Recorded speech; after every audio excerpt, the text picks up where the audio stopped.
and shoot for the sky.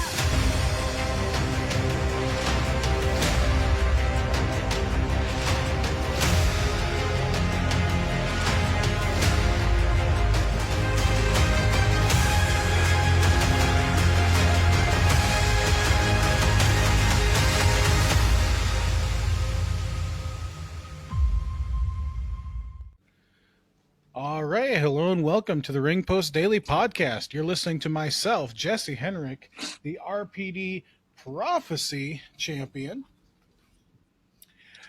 Mr. Joey Hudson, your honorary oos, Tyreek Ramsey, Mr. RPD, and Eddie Wade, the Ring General, but perhaps not for much longer. We are in the middle Time will of tell. RPD Supercard 7, where these three buffoons are sitting there fighting it out, duking it out.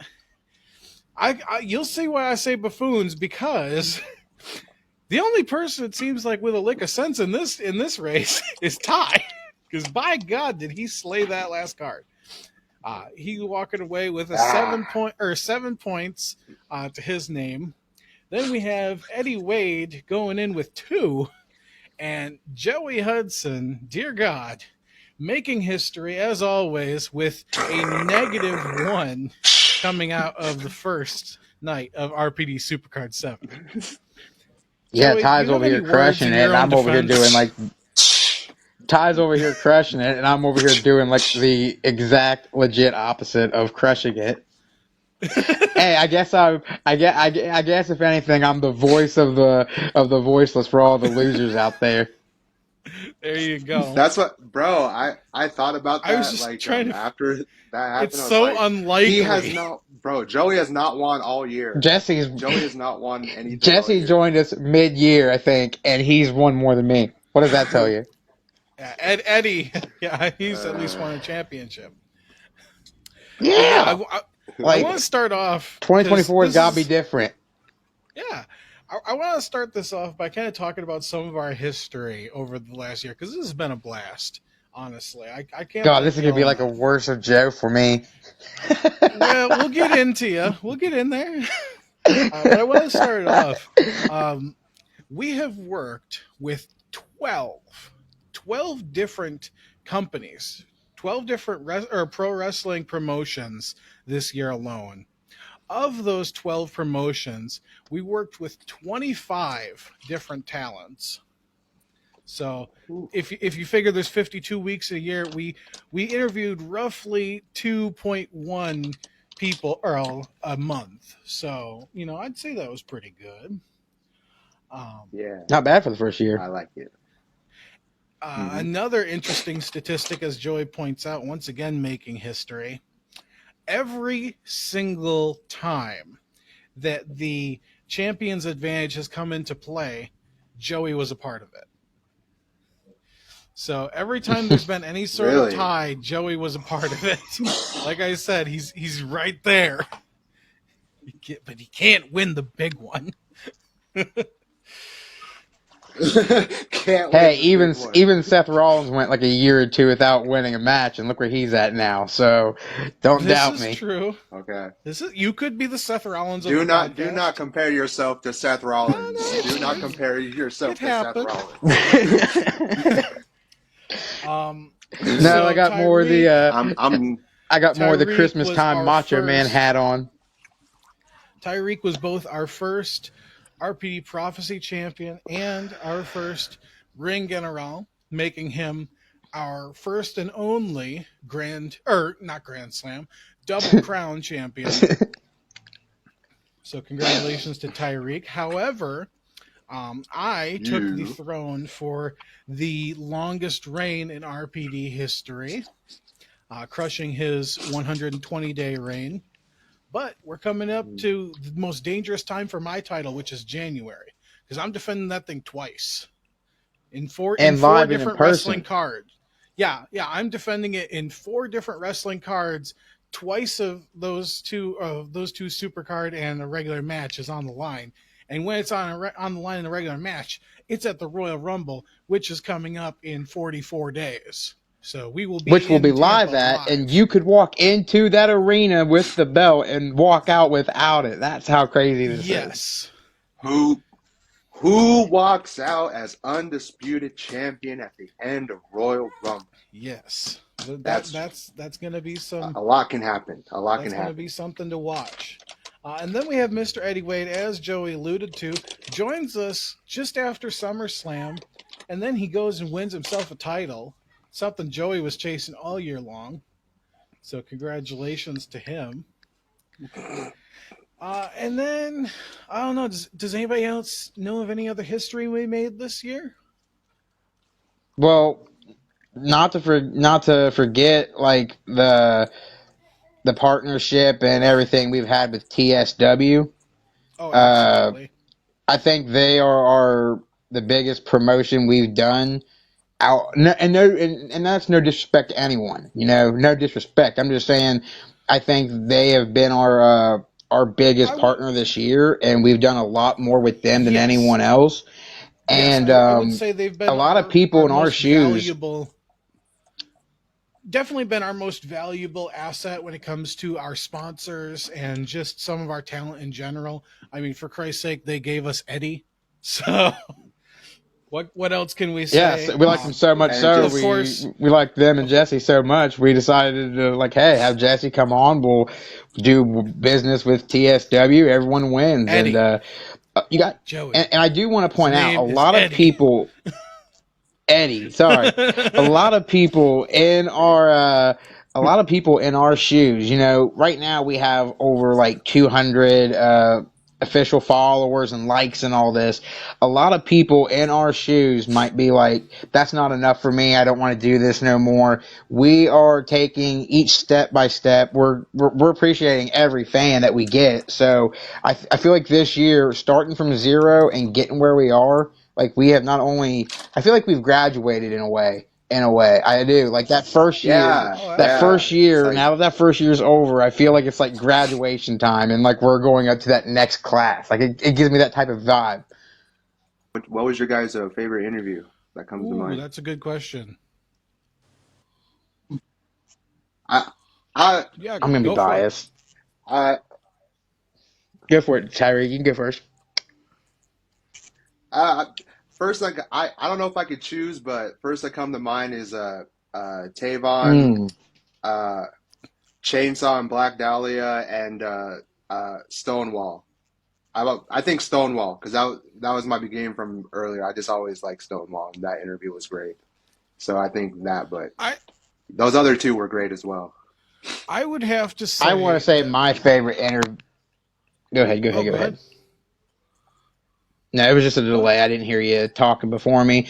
I was just going to say my favorite interview this year, and it's biased, but it was Mike Murphy when we gave him the Hall of Fame award, because that was like a very first for us, very first for him, I think, and like it was just a real wholesome moment. So I feel like that was probably my favorite interview of the year, was just being able to present that award and say, hey, here's one of many to come in the future. So to be that one person to get that award of the year, though, that has to mean something to him. Just to say out of the entire year, I was the one person to get that RPD Hall of Fame award.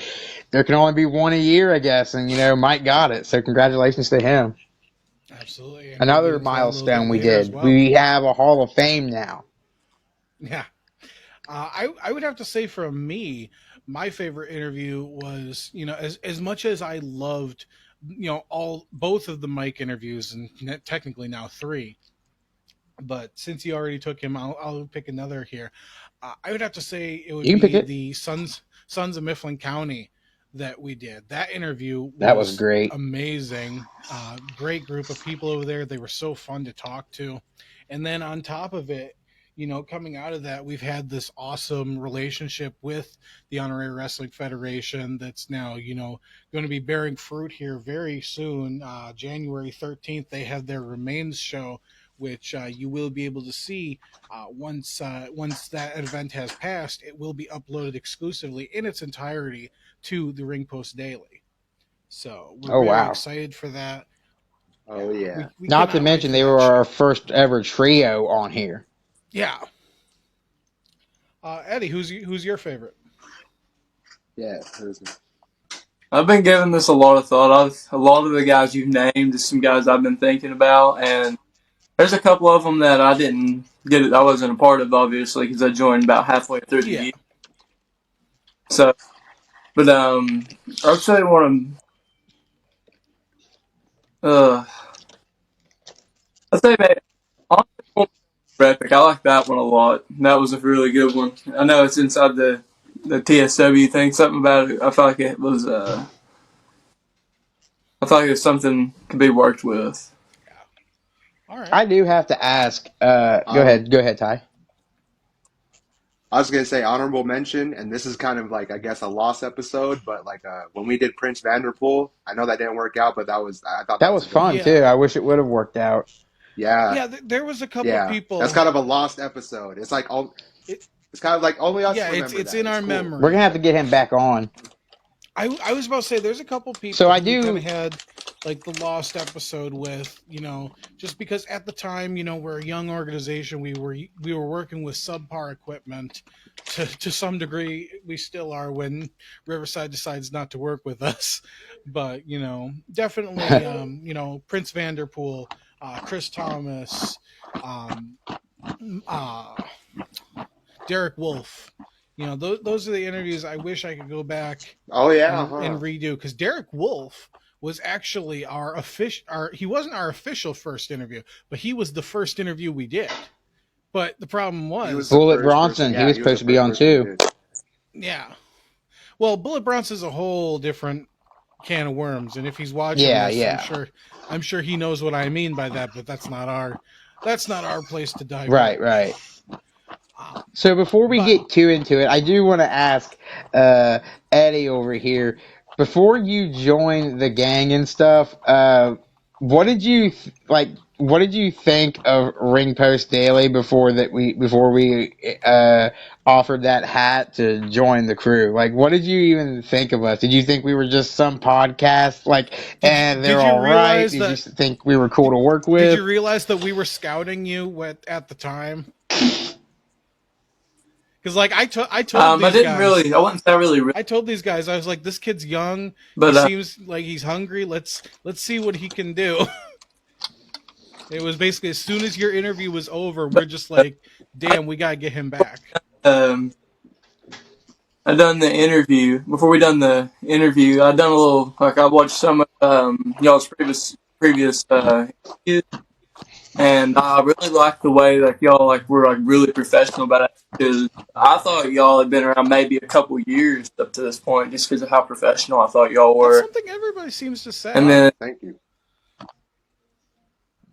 afterwards, when y'all asked me, it kind of caught me off guard. But I mean, once I knew I was able to do it, I was all aboard. Were you Oh nervous no, it's been about awesome. joining a podcast, or I was. because I was gonna? I still get nervous some for Well, I was episodes. gonna say, being a I wrestler, won't. going out there and wrestling in front of crowds, like once you do that, you would think that it would kind of make doing things like this easier. But I could be wrong. I'm not a wrestler. I'm not in the ring, so I'm not doing both of these things like you. But I was just wondering if wrestling in the ring and then doing a podcast, if it makes it easier or not. I'd say a little bit, yeah, but I don't think it really hinders either one of them. I don't think one Hmm. hurts the other. I think the wrestling helps this more. And I think this helps with more of my like getting me out too with you guys. Hmm. Yeah, I feel like it's just really beneficial for all of it. Heck, you ever want to work on your mic skill or try a promo? Right here's the place to do it. Just whip it out and do it. So before we get into the sort of main show here, we've asked this question so many times, but I don't think we've ever gotten each other on screen answering it. So I want to ask you, Joey, and we'll go down the line here, and I'll go after y'all. Joey, what is your pro wrestling Mount Rushmore? First off, it has to be John Cena. Uh, Tribal Chief Roman Reigns. For me, The Undertaker. And if I had to go old school, I would say Andre the Giant. Fair. Ty. John Cena for sure. Randy Orton for sure. Undertaker. And usually my last spot switches up back and forth between Bryan Danielson and Rey Mysterio, but right now it's Rey Mysterio. Really? All right. Yeah. Eddie. Yeah. First, I'd probably say Ric Flair, just because of how long he's been able to just keep himself relevant. Triple H followed up by him, just because of how many people he made. And I'm a big Triple H fan too, so that doesn't hurt his case for me.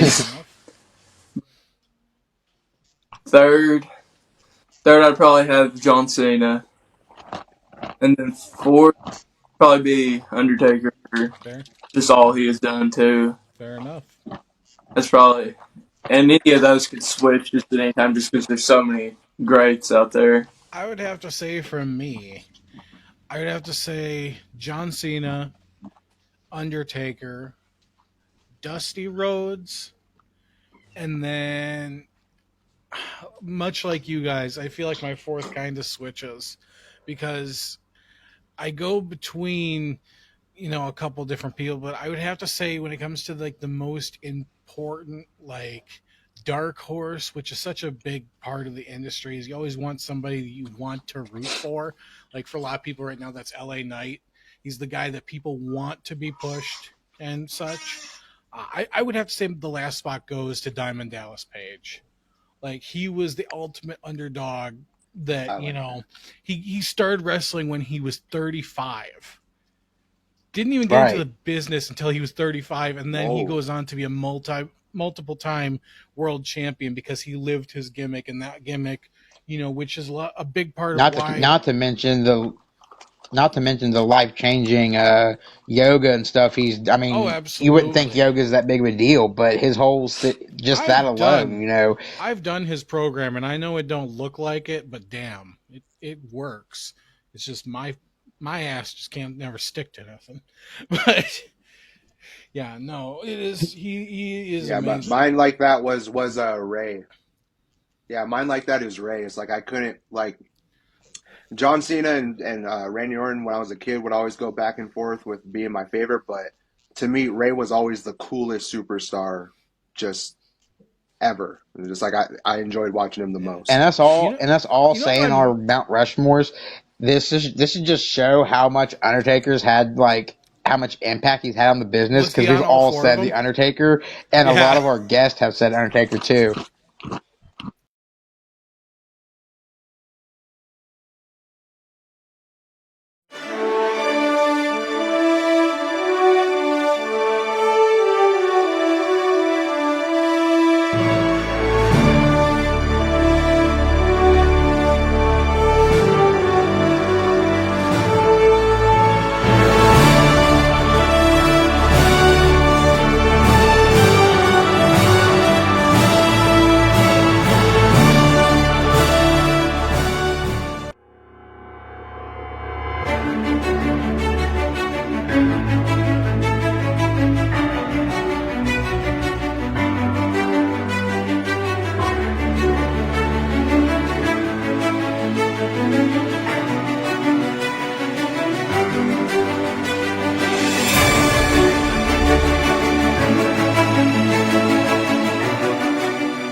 So let's talk about it. Joey, for someone who has only had 3 matches in the last 6 months, tell me, why is Roman Reigns your WWE MVP? Because the guy has not wrestled as much as everyone else, and yet every day he's champion, he is making more history than anyone else. That you can't make history from your couch, Joey. Except if you're Roman found a way us. to No, do it's it. the Roman found a way to do it, and he's doing it. And no, just him being champion for another full year. Like eventually, okay, you got like millions of fans out there going, "Oh, he'll lose it this year. He'll lose it at this pay-per-view." There's a lot of people that thought he would be out of that championship seat by now, and he's still in it. And he's got the end. This was the year we went from the red and black title to the gold title. So Roman, for me, is absolutely my MVP because he's I just a don't tribal know, chief. man. He's the undisputed universal champion. just because he's the He's tribal the chief. tribal chief, the undisputed I'm universal champion, speaking, and I'm Joey. hoping he I'm creams speaking to you Cody if as it happens. I am speaking to you as a Go ahead. fellow champion, much like Roman Reigns.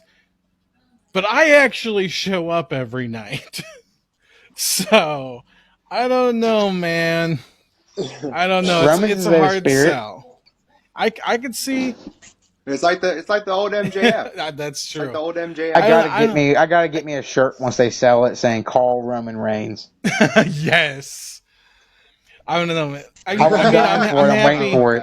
Call I'm happy Roman Reigns exists, but I wish he existed more. That's all I'm gonna say. Ty, Well, he's my tell us about Jey MVP because Uso. he is the MVP.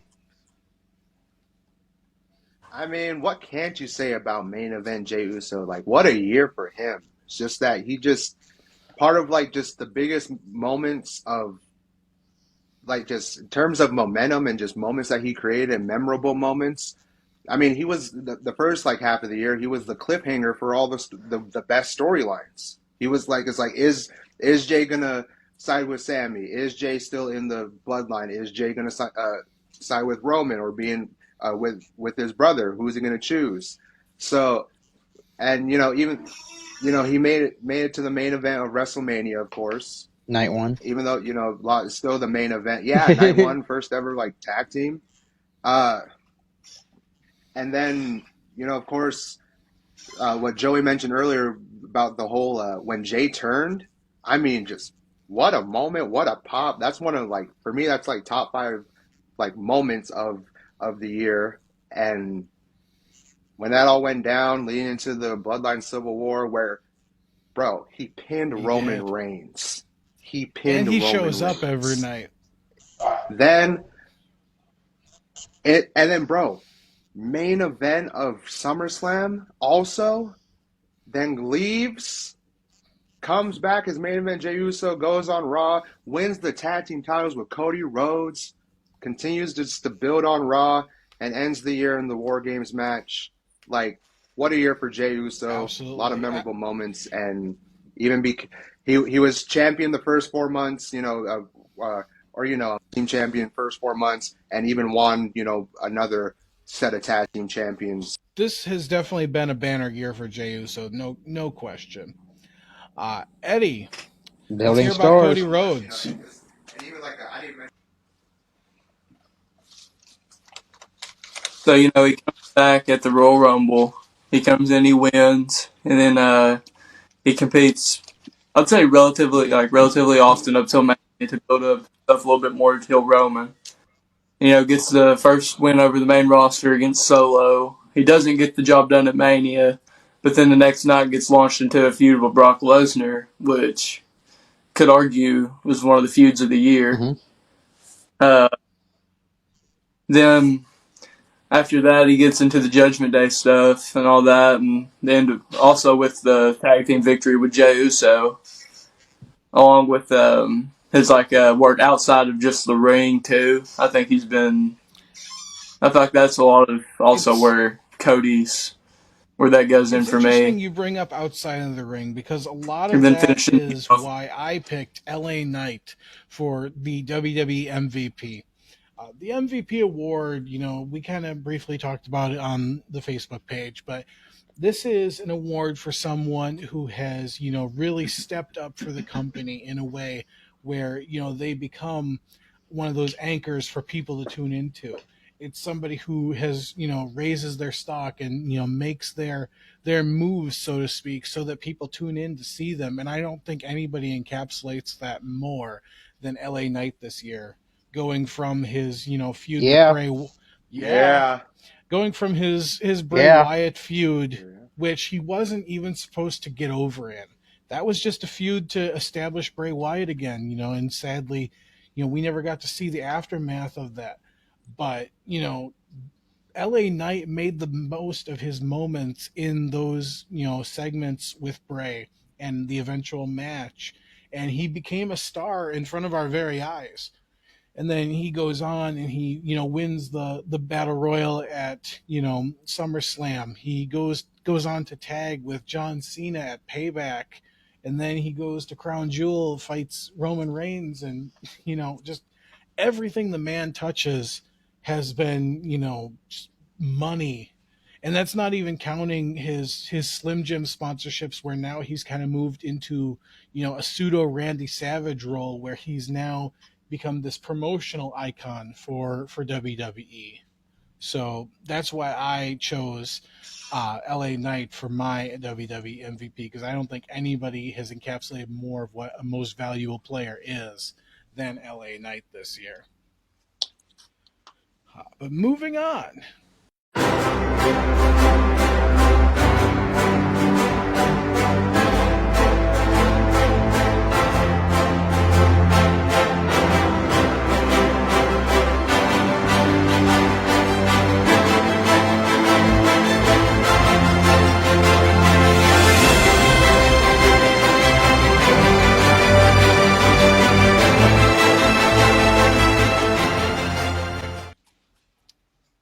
All right, so I'm going to talk to you guys a little bit about Becky Lynch, and then you guys can all, collectively simp for Rhea Ripley, okay? I'll let that happen, but just let me get the Becky stuff out of the way. So, talk about Mommy. a year of side quests is what I've been hearing it called for Becky Lynch. In just the last, 6 months, she ended her feud with Trish Stratus in one of the greatest steel cage matches we've seen all year long. She went on to make no less than 3, stars out of, women who were in the division who were doing nothing, whether it was Xia Li, whether it was, Noxie. I always forget her name in WWE, but Noxie Newell. She's teaming with Natalia nowadays. Whoever Tegan Knox, thank you. Yeah, Tegan Knox. I always forget her actual like WWE name, not her real name. But and then who else has she really pulled up? I mean, Lyra Valkyria is who I was thinking of. And that's just a couple of the women. Did you already say Zoe? Yeah, I didn't even mention Zoe. And then, of course, like I said, working with Trish Stratus, that's 5 money matches that she put on, and, she either elevated those women or gave those women the fight that they deserved when in Stratus's case, where, she gave her a real, teeth-sinking fight. And then, of course, she had an awesome run in NXT with the title over there. She was a proven ratings mover for them, really bringing them again to, the forefront of WWE's TV product, and it's continued to stay there since her involvement. I can't say enough about Becky Lynch. I think she's a strong Royal Rumble 2024 contender. Might be the first ever 2-time women's winner. But even if she's not, I think we're going to see big things out of her in 24 based on what she did in 2023. But now, I agree, because if Mommy wasn't my pick, it probably would have been Becky Lynch, because I don't know what it was, but at the beginning of the year, I just noticed or near the beginning of the year, I just noticed a different fighting style. It seemed like she went a little bit harder. She had something I to enjoyed prove. her matches a lot more, and her promos. I don't know what it was, but she had something. I don't know what it was, but she like stepped up. She stepped up her game, and I was just like, wow, Becky Lynch is really like one of the best. Like right now, of course, we all know how great she is, but she's really like above a lot of the women who are For this me, year. this was a year for Becky too because she literally proved she doesn't have to be in the Raw or SmackDown Women's title picture to be one of the biggest stars on the roster. Like, Absolutely. I mean, you can count the NXT title as a women's world title. I do. But I I'm do. just saying, on the main rosters, Raw and SmackDown, she's not been Raw or SmackDown women's champion all year long, I think. She And then hasn't. here she is still being one of the biggest female talents everyone's showing up to see. I mean, she's really is a homegrown talent that WWE does not want to lose. Absolutely. Not to mention, she's also held the tag champs with Lita Yeah, at the she beginning did. of the year Yeah, too. So, like I said, another side she did. quest. So Becky feels like the main character, but she's not involved in the main story right now, if that makes sense. And I think they made good use of her during that I think downtime. that's her But part. now, like I alluded to, I want you all three to collectively simp for mommy. Tell me why she is, getting not only one or two, but three Women of the Year awards in the end year here. It's because mommy's always on top, always. But just what can't you say about Rhea Ripley, man? It's like as far as like the award for I believe was wrestler over the year. Overall, probably the only one of the only women that came close for me. Like in choosing, like if I was going to choose a woman, it would have been Well, her. that's why we break it But up into like men's and women's because she's just the men's and women's wrestler of the oh yeah year yeah is is split for a reason because they're equal. So yeah yeah, and also it's just I just feel like she's been like just constant with like all the moments, and she's like when I'm like thinking about how long she's been on like this sort of run to where everybody's kind of been talking about her.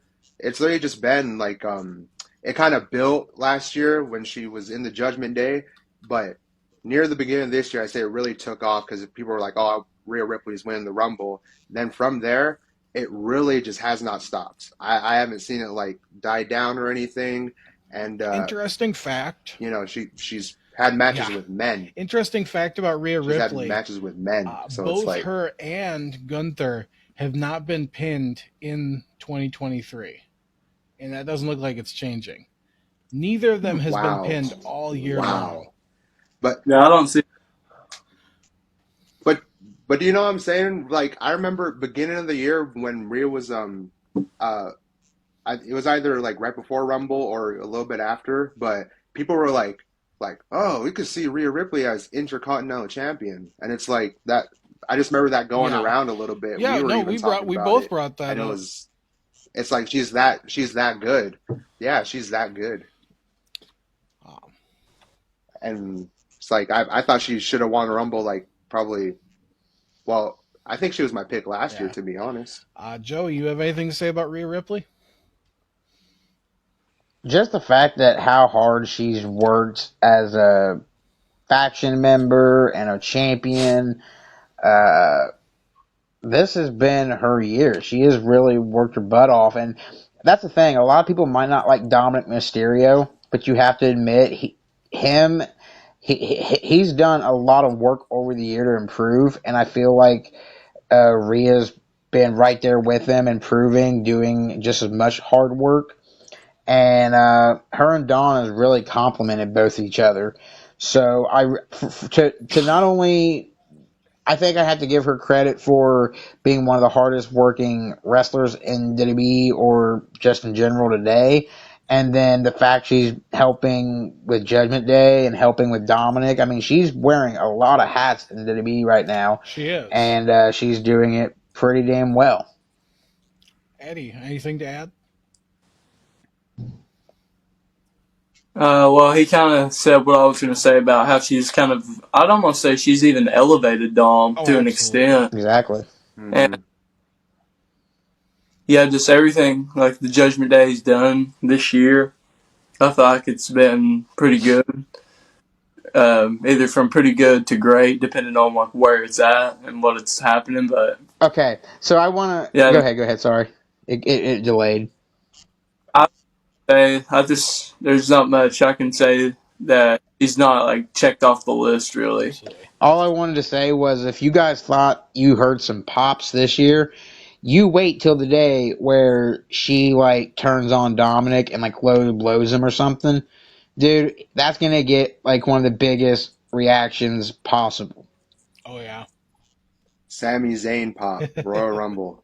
Who do we see as her opponent for Royal Rumble? I don't want to get too far into this, but I'm doing a little fantasy like booking here. If I had to pick anybody, I think it's going to be Nia Jax. As much as I don't like that, that's where I think it's going. That's what I was kind of Because I That's feel what I'm like thinking. Becky's Yeah. the Mania match. Yeah. thinking. I thought about that, or I thought maybe I don't remember, but anyways, like ever since like she won the title and and the draft happened, I was like, this Becky versus Rhea. I feel like this is like they're. Remember, I think we were saying Yeah, they're they keeping are. them They're apart purposely keeping them apart. too much, too much. It's like they they've barely even like I think they've walked past each other backstage, but other than that, it's just been I'm like okay that and for me that's the match I want to see at WrestleMania as far as a Rhea Yeah. Ripley opponent. All right. Well, moving on. Greatest feud. Nakamura versus Rollins, Eddie's pick. Strickland versus Paige, my pick. Cena versus the Bloodline, Joey's nomination. And Strickland versus Paige, once again, Ty's nomination. All right. So we both picked Strickland Page. So Ty, tell me about why you picked Strickland Page. Uh, you know, just something felt different about this one because we've seen blood feuds, of course, and this definitely felt like that. But they just seem to complement They each do. other so much, and it's just like both matches were great. I was glad to see their first match live and just the energy felt in that. Like, of course, that their second match, the death match, was up there for me, but like that first match also was kind of up there for me until that second one happened, and because like Brian and Saber was great or whatever, but like as far as like energy goes, that was the match that it, with me in the building, I seen that was the one that had the most All right. energy, and just with Swerve going into his house. That's And really just to his newborn child, leaving a T-shirt, and he cut a that's like promo on an infant. and one thing I appreciate about yeah, it was like that's crazy and just like uh, and one thing I also love is that this is kind of like it's not really for a title. It's not really you're not thinking too much. I mean, it kind of started off as Swerve wanting Hangman's spot, but really they're not really fighting for a spot or anything. It's like an AEW does this quite a bit to where they like to do like real life kind of feuds to where it's like two men who have a disagreement and like a real life issue, and that's what it felt like. It felt like two regular because they do promos in their regular street clothes and they come together and just really berate each other and all the promos building up to that were nice, and the payoff was nice. And for everything with the matches. For everything you said, I agree. And I really feel like this has been just an absolutely star-making experience for Swerve Strickland because we've all felt him on the cusp of greatness for so long at this point. But now, this whole year leading up, and then especially these last two matches with Hangman Page it's shown us the top heel that he can be. Like, yeah, MJF is still a scumbag and whatever, but he's the biggest baby face in the company right now. AEW needs a top heel. And Swerve Strickland is right there after, the Continental Classic is over. He's right there to pick up the reins and be that antagonist, that main attraction boss of the company. for people to, aspire to and, topple eventually. So, I'm really happy to see his And you development through just the year. for real, man. It's like, you just look at it and just think the fact that, me and you, Jesse, felt like he was going to beat John Moxley last night. It's like that just goes to Yeah, show how far absolutely. he's come and, how much he's grown. Still my pick to win the Continental Classic. But moving on, Eddie, why don't you tell me about Nakamura versus Rollins? Hell of a program between those two. I like Me that too. pick. What I liked a lot about that program was I think it brought out a side of Shinsuke we've not really got to see these Oh, last couple of absolutely. years. I feel like it kind of breathed new life That into was the Shinsuke Shinsuke that we because should have seen win the he's now Rumble in 2018. Exactly. yeah. I wasn't watching at that time, but I remember a couple years like hearing after him. But I've also I've seen that he's not been the same since Yeah, around that time. But I feel like this is probably the closest to that, or like that level, anyways. And then the Or with Seth's back too, it had you wondering: is Shinsuke gonna get it done, Hmm. or is Shinsuke gonna get him to the point where Priest could cash in? There's always so many elements to that. I feel like is what made it a really good feud. absolutely. Uh, I don't know what it is, but I think this is the best Shinsuke oh, Nakamura definitely. of It's any. all in the presentation.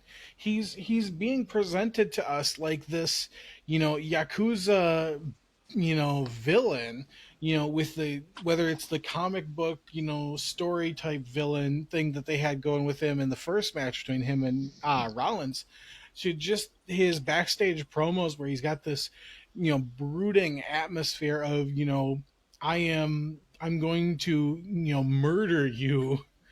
It's just it's effortless cool. It's the Rhea Ripley effect.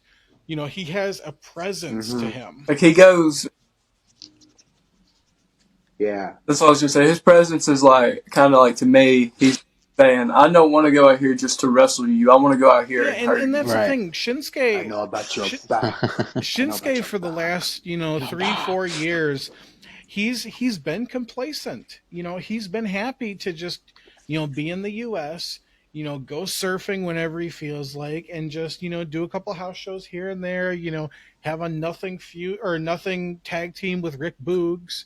Like, he was happy with that spot, but now it feels like in 2023 he really picked up the ball and he's like, okay, I'm ready to play again. Because, that's it's been an amazing year for him. Yeah. And he's a legit main event. He was in the main event of Yeah. Raw this Yeah. week. And it's like But Joey, tell me about the Bloodline versus Cena. What jumped out to you? Well, just the fact that it was like Cena's like first real return for that long of a time in like years, and we got to see some Cena and Roman segments on the microphone. Uh, we got to see him go against, I think, the didn't he team, yeah, he went against Solo and Jimmy with LA Knight, building LA Okay. Knight up, and then we got to see the Solo and Cena match, which in my heart I want to see Cena come back and get revenge for. But no, Cena really. Anytime Cena steps into an event and gets on the mic with someone, it's always a big deal. And I just felt like it and him in the Bloodline was just looking back at a year ago when Roman was beating him. Like, to me, when Cena and the Bloodline get together, it's always a must see. So that's why, because it had must see all over it. Fair enough.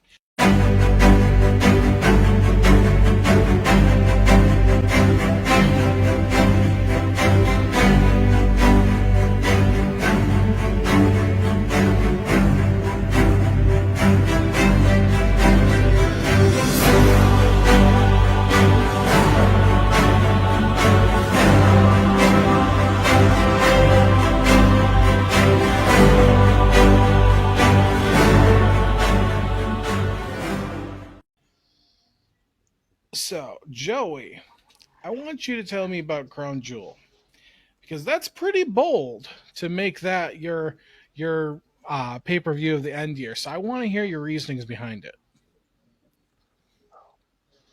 Just because how much it had going into it. We got to see, I think, Logan Paul's second ever official real title match.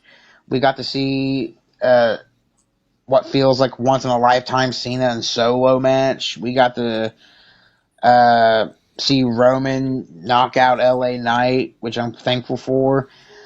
Um, this paper the Crown Jewel pay per views always give off a WrestleMania type of vibe, They do. and I originally wanted to go with WrestleMania, but I think I did that in the last Yeah, that was award for show, and the this is half year the awards. other half.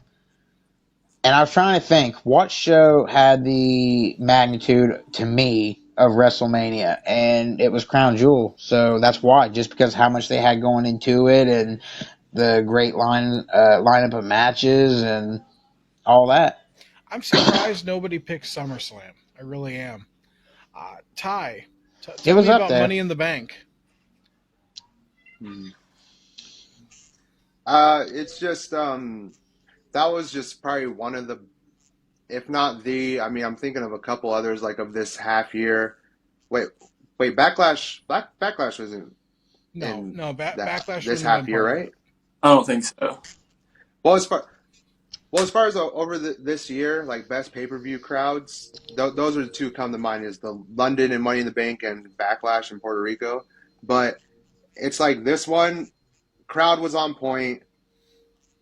As even though I went for Damian Priest, in that Money in the Bank, I was like, this is kind of a long shot because people have been wanting LA I Knight to thought win he was for gonna be months it. now, but the fact that Priest won though, and he's one of my favorites. That just to start off that night, I was just like, because yeah, and I don't remember if I put my super pick on Priest or Jay in the main event, but I uh, love, it's like that whole show yeah, kind of flowed, and with Io Sky of course winning, and I remember also Civil War. Gunter versus Riddle, which maybe to me Gunter versus Riddle is a little underrated just because I remember back in like early 2021, late 2020 on Raw, Riddle was going one on one with Bobby Lashley, and that's why I realized he was like a very good seller, and I like the way he sells, and I like that type of match as well. Like I always enjoy those because I remember Bobby was U.S. Mm-hmm. champion at the time, but Gunter hits hard, so to have someone who sells for him Absolutely. like that, I thought it was a good match, and I know I'm missing. And Cody Rhodes versus Dominic Mysterio at the time, I mean, may even still biggest heel versus biggest A babyface. It's strange like, I pairing. mean, at that time, I think LA Knight was, yeah, LA Knight was pretty up there, and I think it happened because Cody was still in the middle of the Brock feud, but they were saving that for Yeah. SummerSlam.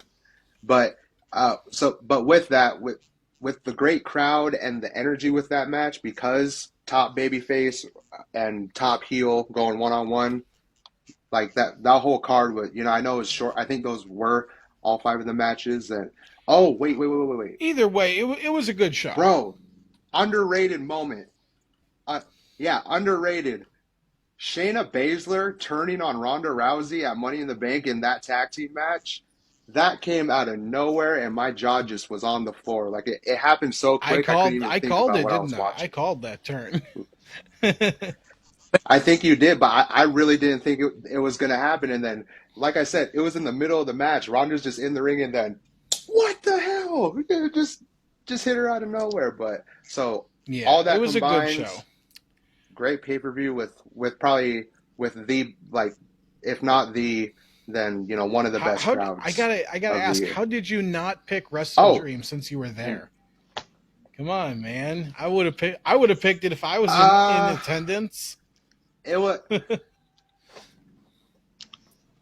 it was tough because it's like that would have been my choice if it wasn't Money in the Bank. But ever since I seen Money Yeah. in the Bank, and combined with the fact that I won my second title with that last match, and I really went in on that card with my heart, with choosing Priest and choosing Jay, and it worked out anyway. I think I only got one match wrong on that card, Yeah. but yeah, I like I I think said, if I'm gonna watch rewatchability, watch a pay-per-view front to back again, that's the one yeah. I could watch over and And over. then with me, I picked AEW All In, largest wrestling crowd that's ever been sold. It's not like tickets given away or anything. I think it's a testament to how good the London crowd is that we have two pay-per-views that took place in London as our end year award winners. So congratulations to the London crowd. But that was such a good card. AEW has a habit of taking, good cards and just pulling them out of nowhere, and they really did. Whether it was both of the MJF matches, whether it was Will Ospreay versus Jericho, even the Jungle Boy, or I should say Jack Perry match versus Hook for the FTW Championship. Even the pre-show had great matches on it. So I mean, top to bottom, that all-in card was solid. Craw me a river, The real last blood. CM Punk match in AEW with Samoa Joe, I may not have Yeah, personally liked the match, but it was got rave reviews from the critics. So I mean that's not to be sneezed at. But anywho, Bless Eddie, yeah, you. and they got a Eddie, backstage tell me about brawl. Full Gear. Well, I seen. Oh, hold on, I lost my bearings for a second there. But MJF and Jay White match from what I've seen of it was really good. Along with MJF and the whole thing with MJF being like how he like genuinely like got hurt in the tag bout Mm-hmm. and then came out right at the end in the ambulance to compete in Yeah, that match. I thought that was pretty cool. And then the Hangman Swerve match as well on that card. It's pretty good. I'm trying Whose to think. house? House. The Golden Jets and the Bucks versus the Bucks. From what I've seen of that match was also like I liked what I Yeah, saw from it as well. definitely. Right. It was a good card. Again, they kind of just they pulled it out of nowhere, man. But moving on. Mm-hmm.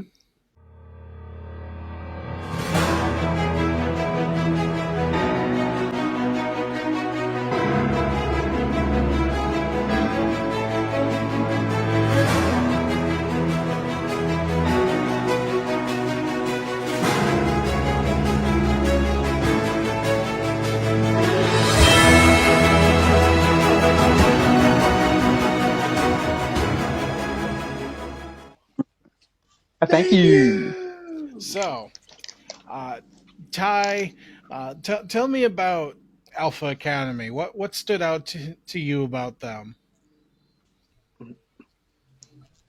I mean, they just always been like what just consistent and one of my favorites on Raw. And it's like when there was a bad Raw, it's like that segment to me was always entertaining. I love watching both of them wrestle, and like they kind of just it's like a couple years ago, like they seem like a legit team now. It's like or they've been a team for a while, but it's like back then it's kind of like they were just two superstars put together, but now they're just so linked and the tag team plus it's like just the memorable moments, even though they weren't in too many Yeah, pay-per-views. It's like on Raw with like what they've been doing with Maxine Dupree and the beginning of the year, kind of leading into WrestleMania, like the overall consistency and how far they've come, and combined with just like I just really enjoy like seeing them have not only tag but single matches with everybody, like with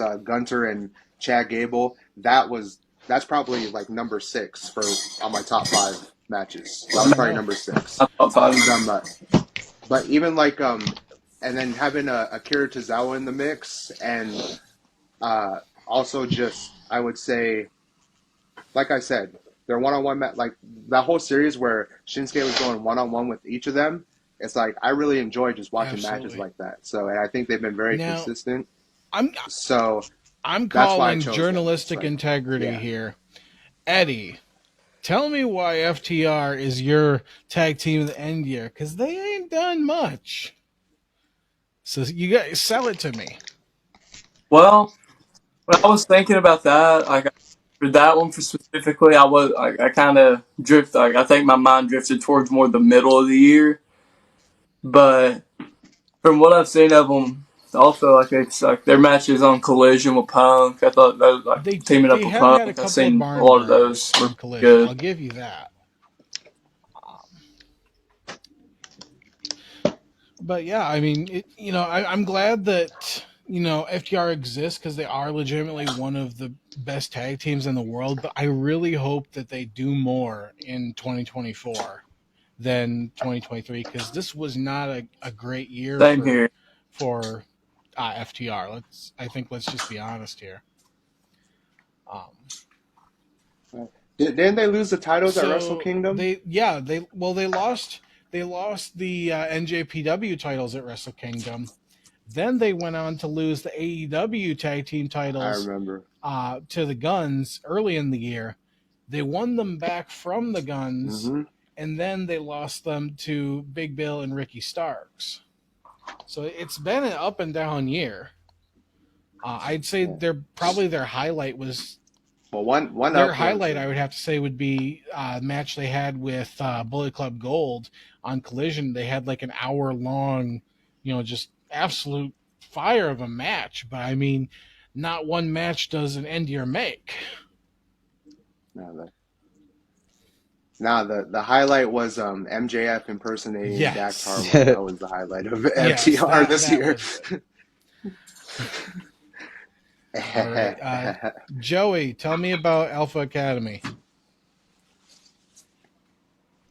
Thank you. Just because when they were doing that RK Bro feud, that's when I really got into them. And I don't know, they've been a real tag team contender on Raw so far. Like, all year long, I can see them getting into a tag team title picture and being believable. Him and Otis alone are just two of the hardest workers on the show. And then the fact that they're able to bring in Maxine Dupree and Akira Tozawa, the fact that they're able to bring people into this group and just get them some screen time. You know what? Do you know what everything the Alpha Academy is just good. Do you know what the Alpha Academy is? And it's so fitting that we're in this time of year.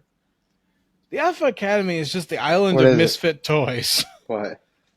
Like, let's be honest here. I guess so. They absorbed. But yeah, they absorbed not Maxine, to mention like created this star in the making for her because she's got so much charisma. She oozes charisma. Then you have Akira Tozawa, who is he's been comic relief forever, but now he's getting some of the flowers that he deserves for being that comic relief. And then, Gable and Otis, like you said, they are legitimate contenders, even though they don't get a lot of opportunities. Like, they're damn good wrestlers. One thing I do like about Otis and Chad too is not only are they like real life best friends, but they live like right down the street from each other.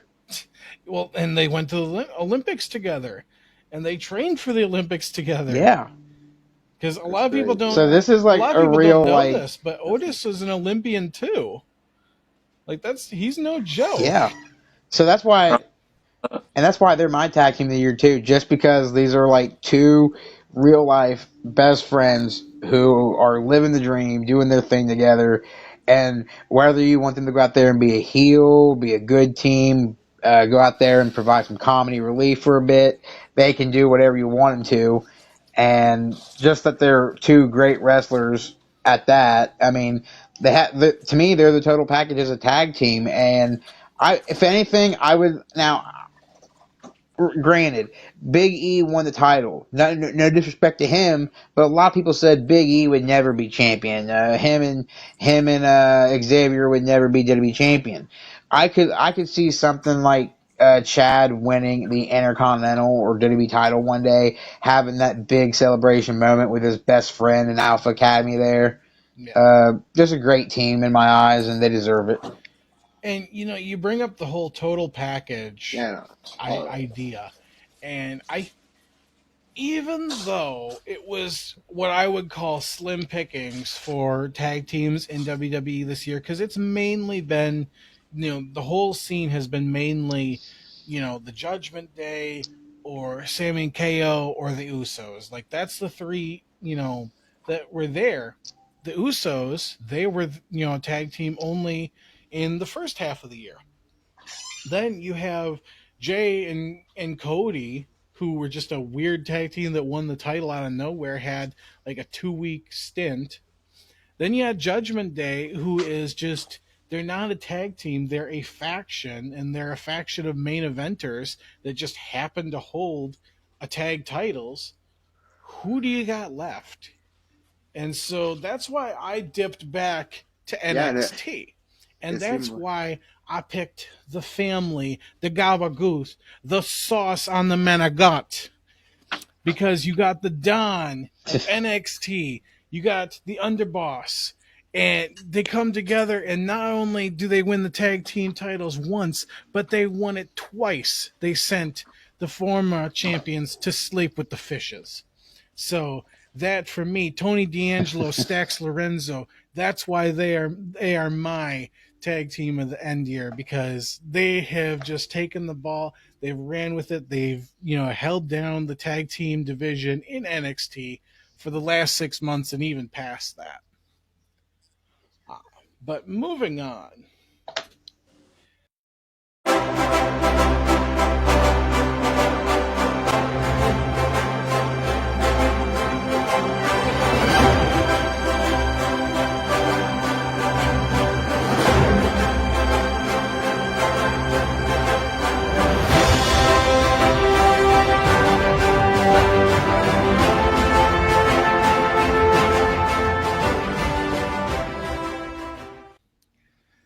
So Hell yeah. because we all picked them, That's a clean sweep that's a clean sweep for Rhea too. There, kind of. it is.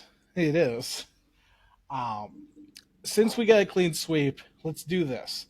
I want you guys to go around. I want you to say one thing that you have enjoyed about the Judgment Day in the last 6 months. For me, I have enjoyed just their presence as this faction. They feel like a video game. When you were a kid and you got a WWE video game, you'd give your favorite people all the gold. And that's exactly what happened with the Judgment Day. They had the North American title. They had the tag team titles. They had Money in the Bank. They had the women's world title. They had all the gold. So that's why they are my Technically, they faction had of two the year. sets. Yeah, they had two sets of tag Technically, team they had titles. two sets And they of had tag titles. two sets of North Yeah, that's American crazy. titles. But that's why they're my faction. Mm-hmm. Joey, what's one thing you really enjoyed about the Judgment Day? Mommy. Nah. I enjoyed. I just enjoyed everything that they've done. I think when Edge started the group, I don't think anyone would have saw Edge being kicked out and it being going this far. But they really did show You guys keep what talking. it I'll be right means there. to take the ball and run with it.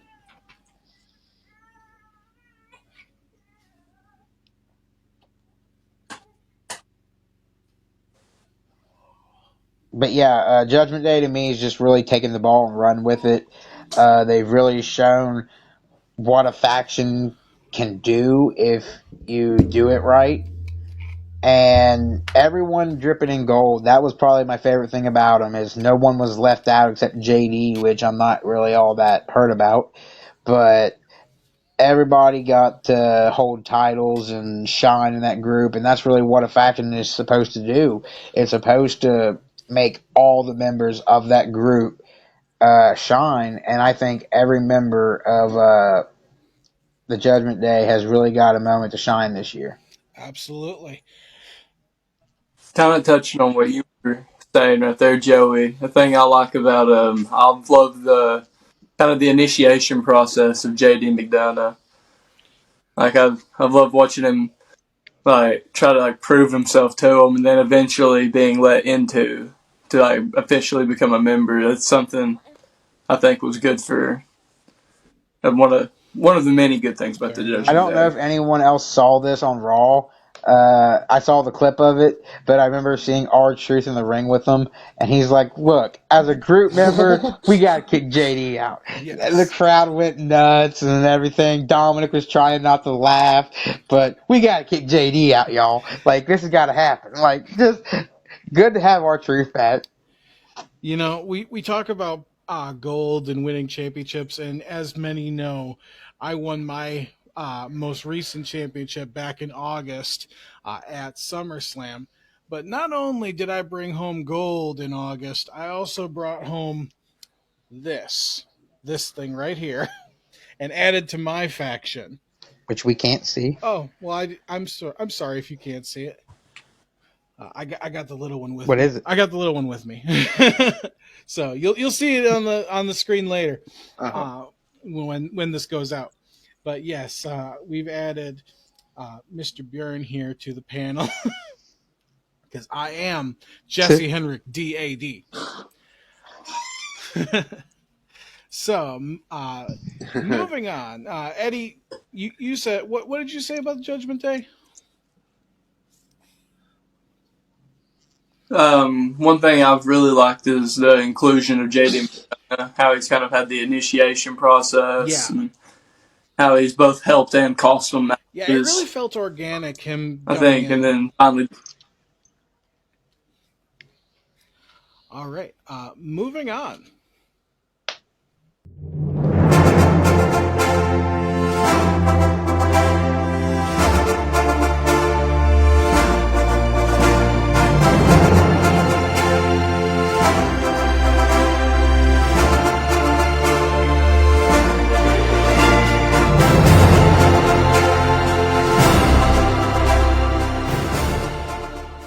So, Hell yeah. same format, clean sweep, MJF. I think who has the most singles nominations for the entire year, based on his performance in the half year awards and now in the end year. Uh, Again, let's hear one thing you enjoyed about MJF. I am gonna go for his work ethic, man. These last 6 months, multiple double pay per view appearances. He's on almost every episode of Dynamite, and when he is, he's the main attraction of that Dynamite. Just a star in MJF, and he's so young. I really have liked watching him progress this year, and I'm interested to see what he does in 2024. Joey, what do you like about MJF? I like when he's a bad guy, for sure. He's one of the most despicable heels you could think of. Uh, but no, I guess one thing I really liked about him this year is his work with um, Adam Cole. Uh, Even though I don't feel like this is a real babyface run, I'm glad that we're getting to see a different side of him.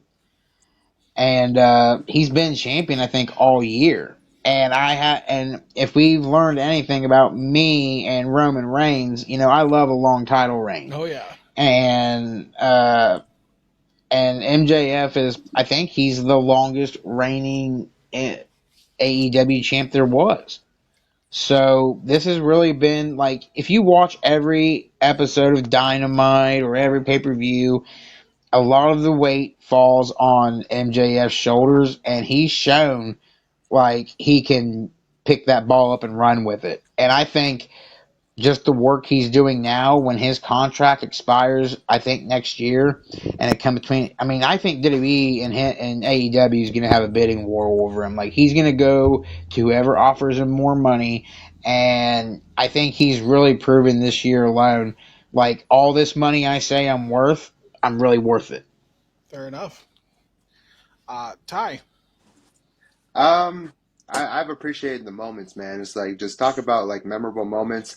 Anytime he's on screen, it's always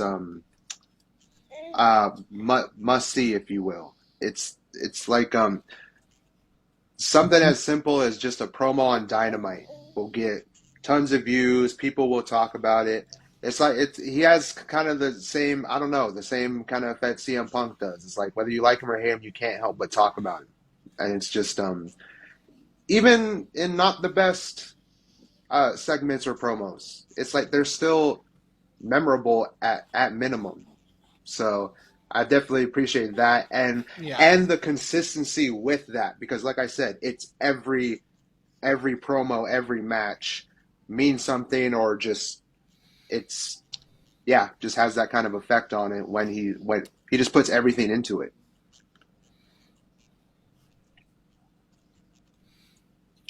And Eddie.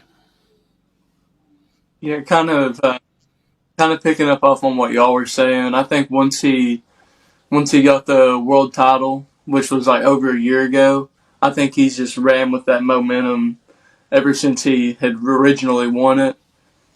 And especially like these with the last 6 months over, like when he's turned more of the baby face, or he's still like doing his, he's still MJF, our scumbag. But I think that shows not just a one trick pony, that he can't just play, the one I side, was that going he to point can that out too. be It's more like Absolutely. just versatile. because I like when there's a long championship reign and that kind of happens, because I that's how I see long championship reigns. Is like eventually once the guy or woman just starts to beat all, say they're a heel.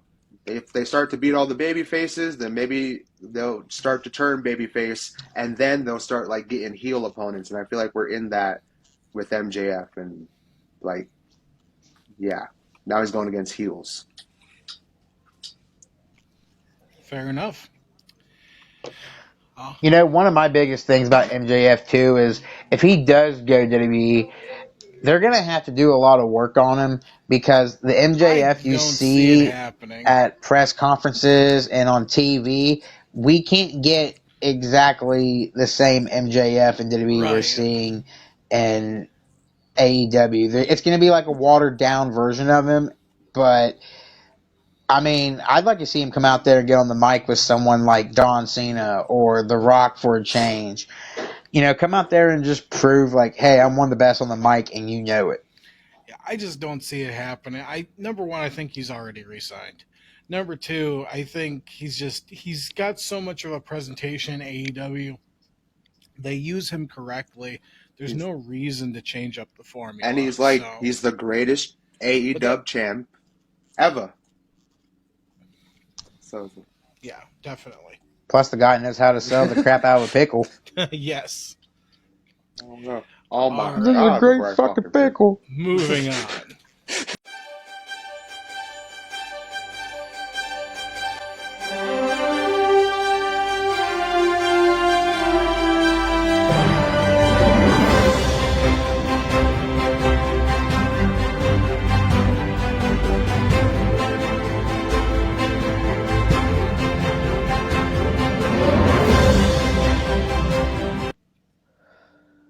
All right.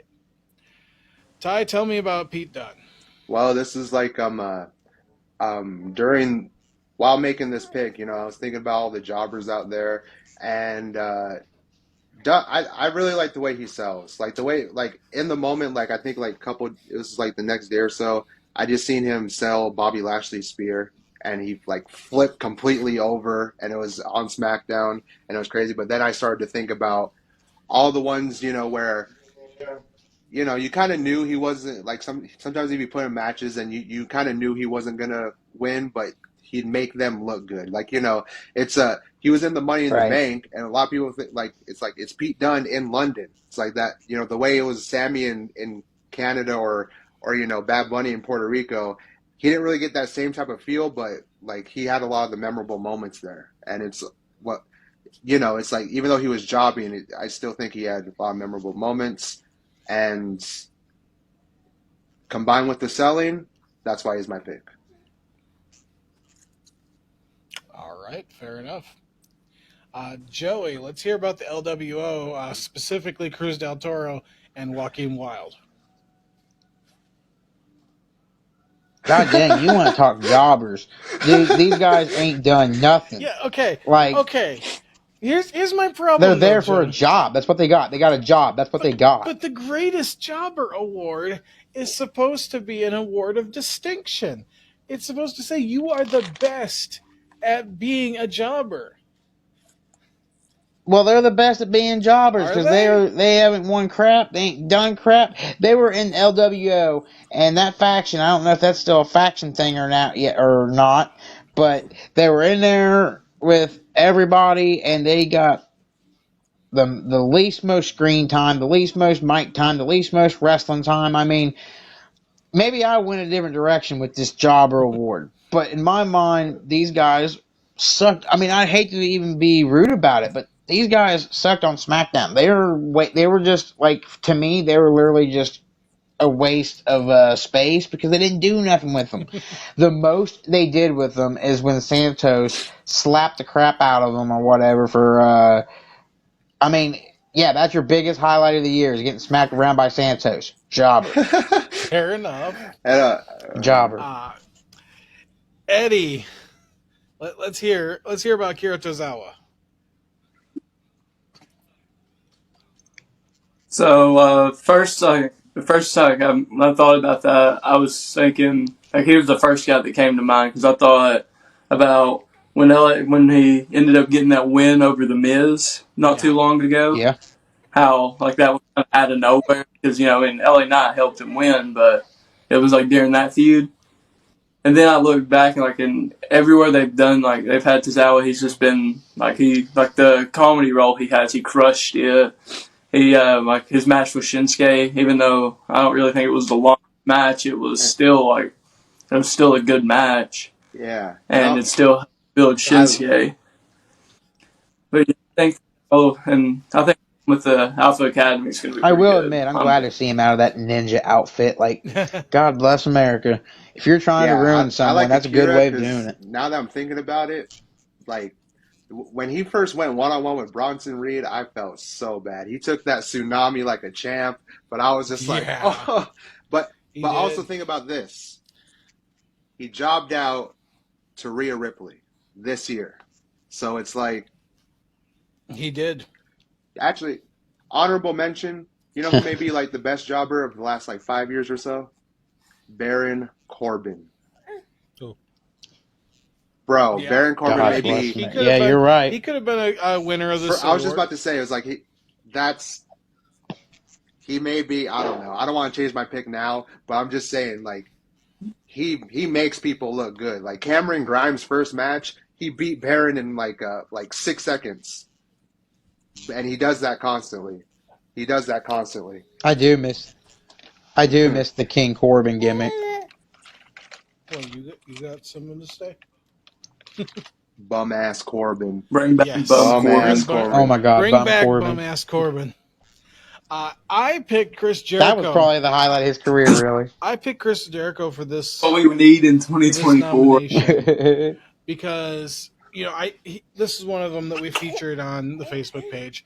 But Chris Jericho, whether he was, counting the lights at Wembley, whether he was part of the Golden Jets for Wrestle Dream, and then of course all of his Dynamite matches, setting up, everything for Sammy Guevara's turn.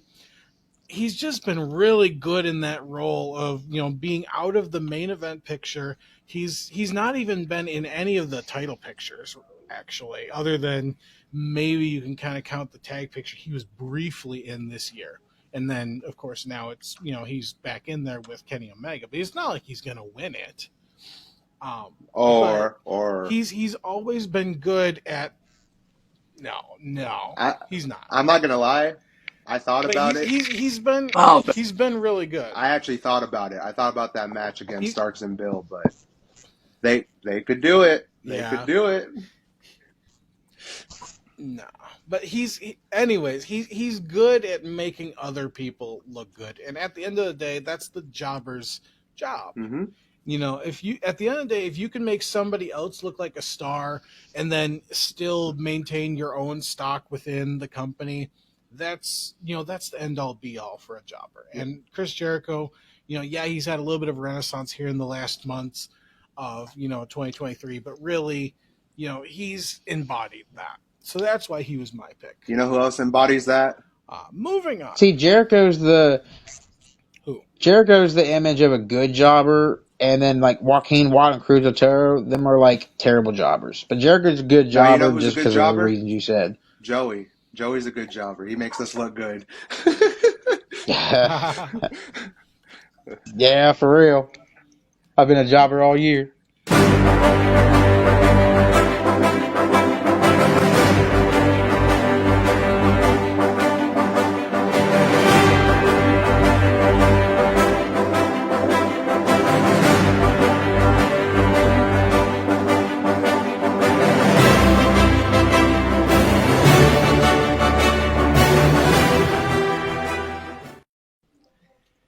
Now, first of all, Joey, you had Bronson Reed as your half year rookie of the half year.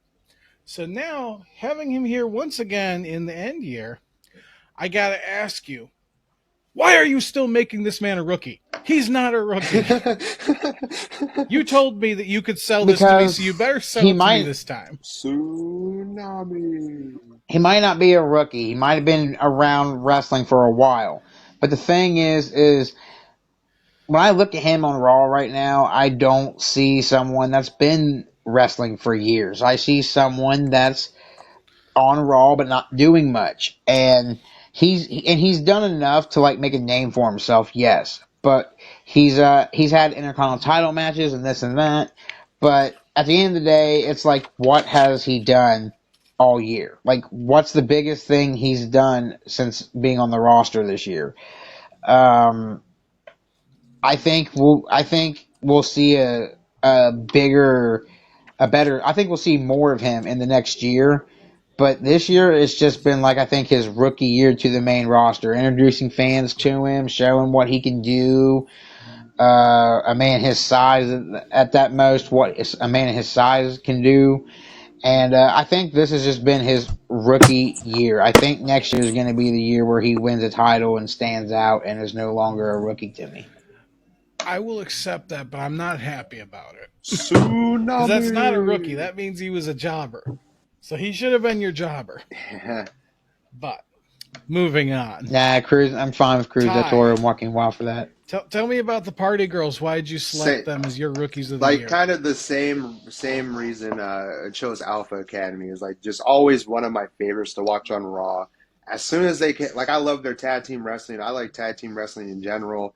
But after their first like couple matches on Raw, I was like, oh, they are the next women's tag team champions. It's like, those titles have been, just so flopped back and forth. And, it's like for a while with Chelsea and Piper, there was a time where I honestly forgot who was the women's tag team champions. This team, they just work like that. They've grown in the, this half year that they've been, debuted on the main roster.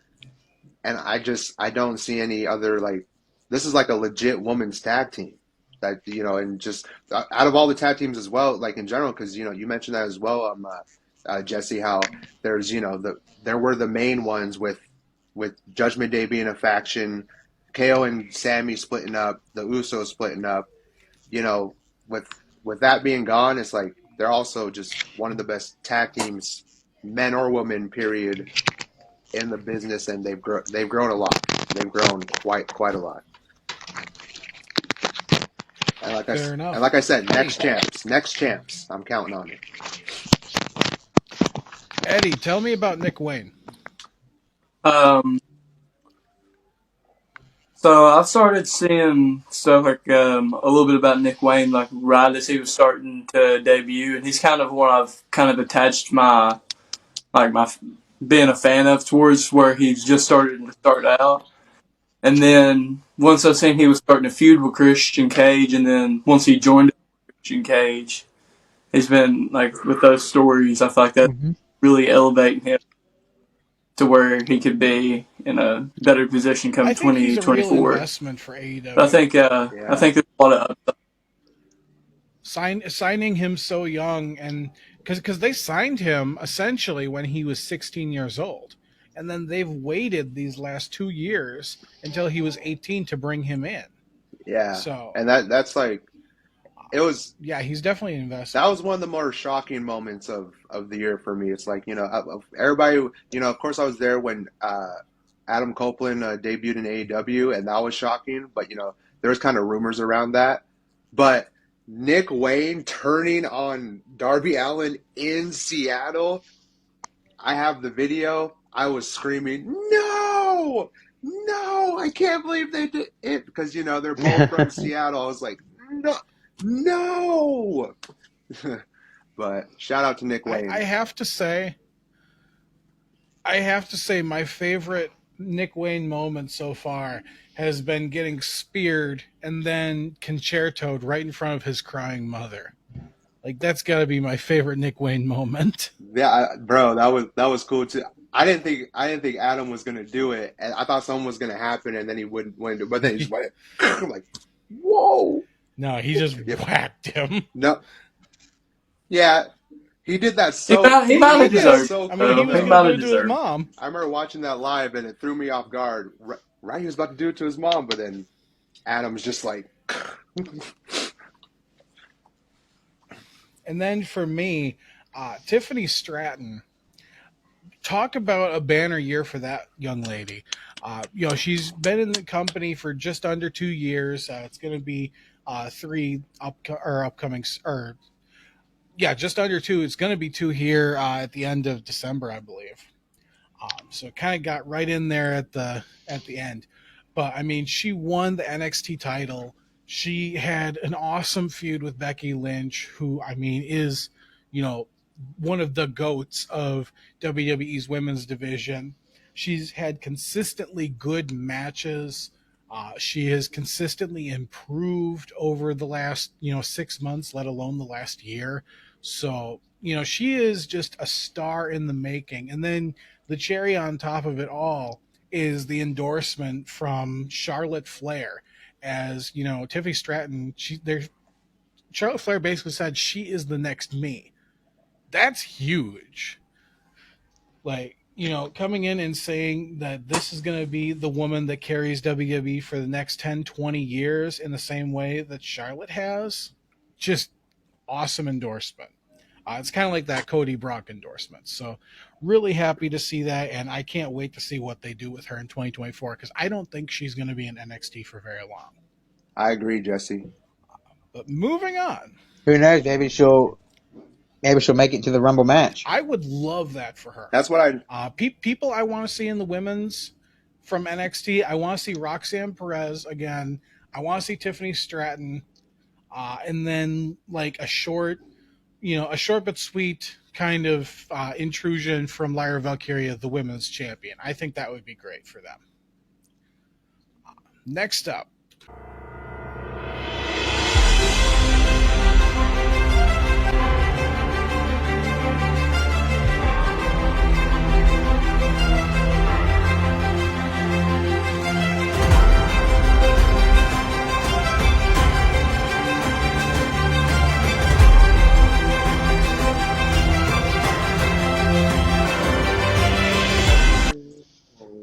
for real. So good picks. Ty, let's hear about your nomination. You guys already know. Just like Seth didn't have too good of a. He had an okay 2021, and didn't have too good of a 2022. I was just like, this has to be the year, and it definitely was. I think he was only. It definitely was. I think he only was pinned in singles competition once, and that was about it. And That was at the beginning of the year, but since then has elevated that title, given up classic matches after classic match. Even when you think he's gonna lose, he has fighting through injuries, made a world title a workhorse title, and it's like crazy. And it's funny because who did Seth Rollins get the rub from to become this higher version of himself? Yeah, Logan Paul. He defeated Logan Paul at WrestleMania, and that's what set him on this course to be this awesome, get this renaissance of his career. For real. I forgot all about that match, to be honest. Yeah. Isn't that crazy? Match that happened this year? He beat Omos, yeah. at a Payback, I think. Now, Joey, 2024. Once again, I do anyways. Drinking the Tribal Chief brand bathwater. Let's hear about it. Why is he your men's wrestler of the end year? Again, having only wrestled like 3 matches. Being MVP and Wrestler of the Year is different for me, but being Roman Reigns is Wrestler of the Year just because when he's on the show, people pay to show up and see it. You might not like his title reign or like him as a wrestler, but you pay to go to these events and just hope that he loses. Roman, when he gets pinned like he did with Jay, he puts people over. Roman's just the biggest star in wrestling today, no matter what company it is. And it doesn't matter how much he's wrestled this year. The fact is when he shows up, he makes it count. And I do have to give credit to Paul Heyman for always letting me call Roman Reigns, keep him in the picture, keep him relevant and everything. But Roman Reigns is just, he's making history from his island, from his couch. And, much like yourself. That's what I love about him is he doesn't even have to be there, and yet he's making history day by day. There's nothing you could say to make me change my opinion, and I love the Tribal Chief Roman Reigns that much. He deserves it twice this year from me. All right. Eddie, tell me about Cody Rhodes.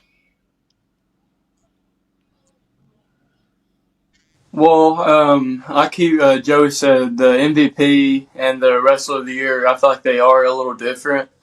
But in this case with Cody, I feel like every match he's been in has just been phenomenal. And every program he's been in has just been phenomenal as well. I mean, I feel like he's got to be the guy who dethrones Roman in this year's WrestleMania. He's got to be. All right. And then for myself. And not to mention his tag title. Which was just we talked about side quests. It was an awesome side quest for him. Oh. And then for myself, should be no surprise to anybody who's ever watched me talk about his matches. Will Ospreay, whether it was Mike Bailey, Chris Jericho, just all of his matches deliver. Will Ospreay I'm convinced he does not have bad matches.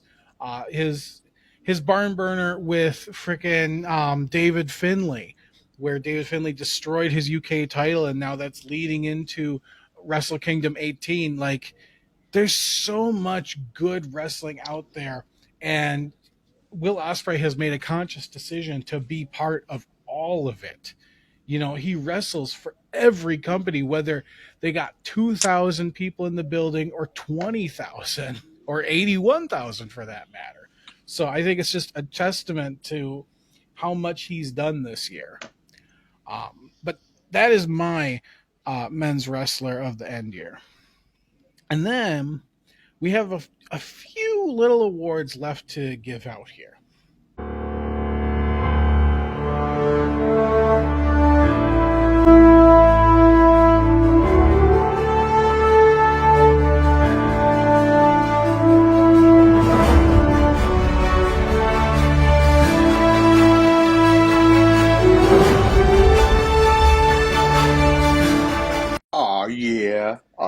Yeah. I like that. Fantasy dominance. Ty, how does it feel to be the recipient of the Fantasy Dominance Award? Being the first Double Crown champion, the first Ring General, having both of these awesome title reigns that you had going for you. I know that we're only talking about the half year, but this is for all year. You had a wonderful showing this year, man, and I just wanted to recognize you. Yeah, I recognize you guys, man. It's like ever since you hit me up, Jesse, about starting this, it just built from there. And even when I'm having like bad weeks, this is like it's always good when I'm doing this. It's like it don't matter how bad it is. So I'm honored to receive the award, but also just honored to have a podcast in general with you guys.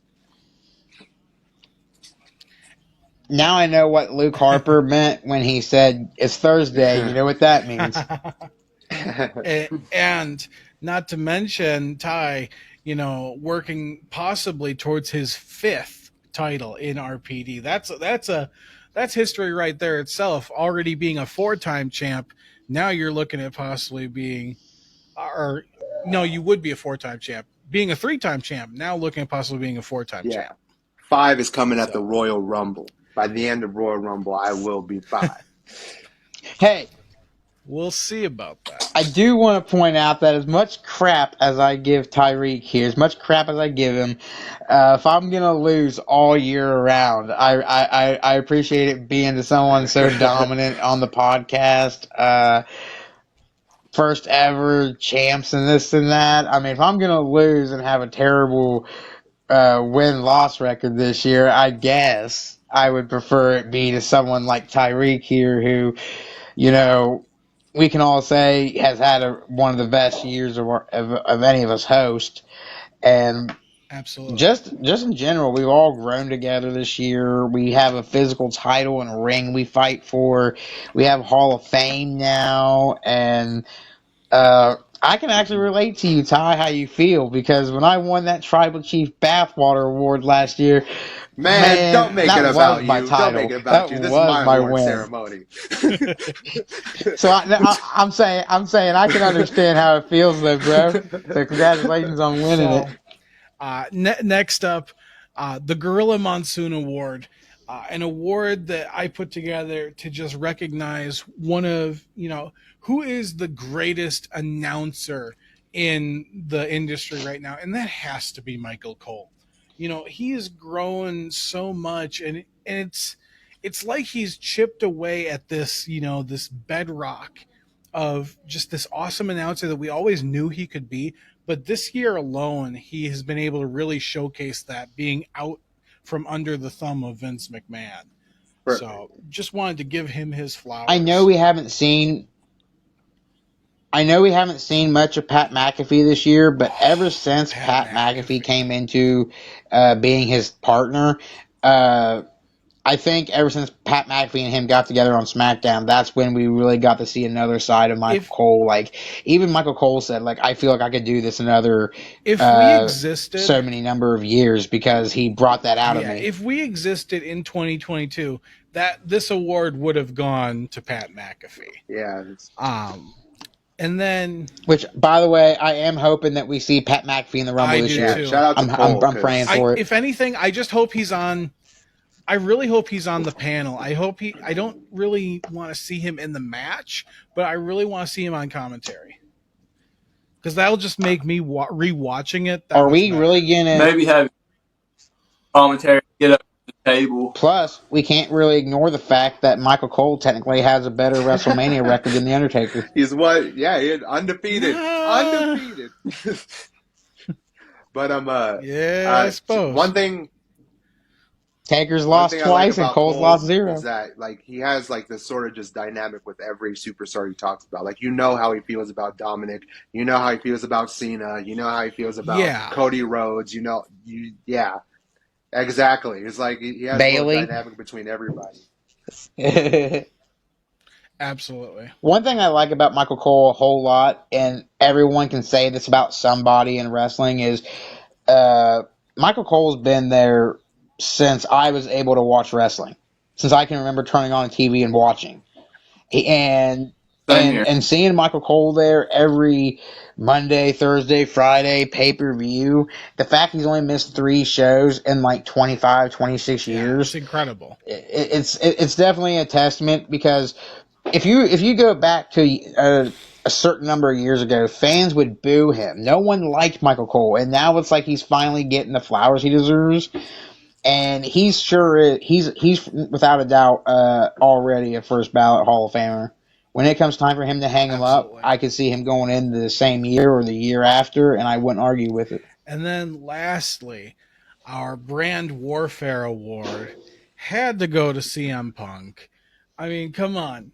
Going from AEW blowing up their product, then making the switch to WWE, being, presented in your debut in the biggest crowd you possibly could be in your hometown during a pay-per-view, and now he's doing everything he has been on TV for the last 3 weeks.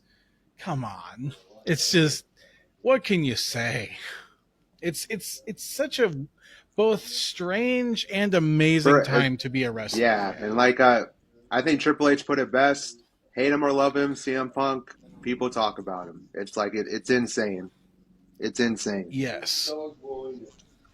Well, one thing I did like about, which I can't stand CM Punk, but one thing I like about him is when Seth Rollins came out on Raw this past week and spoke. Dude, Seth Rollins was literally speaking the minds of thousands, maybe millions of people. He was speaking his genuine emotions. And me being one of them. Everything he said, I was like, that's exactly how I feel. And when it comes down to WrestleMania, if they go at it at WrestleMania, it's going to be pretty much like almost the AEW versus WWE feeling. And you're going to have a lot of people voting against Punk for going to MMA and AEW, but Rollins has been there for almost 15 years now, I think, and maybe, I don't know, maybe 10 years, but he's been there for a good number of years now. He's really made it his home, and I agreed with everything he said. This is Seth's house, and Punk's going to have to do a lot to prove to me as a fan. As an old fan of Punk, he's going to have to prove to me that he deserves to be there again, and either he's going to get washed out by Rollins or somebody, or he's going to wash himself out. Crazy. And that was like the most intense stare down I've seen since probably Gunter and Sheamus at Clash at the Castle, like where they're just fighting on the outside, but they're not breaking eye contact. But it was intense. It was like intense. That's why I want to peel back the curtain. I want to peel back the curtain just a little bit because I know something about that stare down. Okay, CM Punk and Seth Rollins are actually the same height. They're both 6'1", right? Mm-hmm. But Rollins wore these like wedges in his shoes just so he could be taller and look down on CM Punk for that shot. That's just talking about the cinematography of these moments, like what the wrestlers do to make them happen. It's a little tidbit that I know, and I was just like, oh my god, that's so cool. Reminds me of the whole rule about interviewers can't be taller than the wrestlers, and just those pictures of them crouching down, just like, oh my god, yeah. Yeah, I know, it looked like they were crapping in the forest. Yeah, no, it's a weird. It's weird.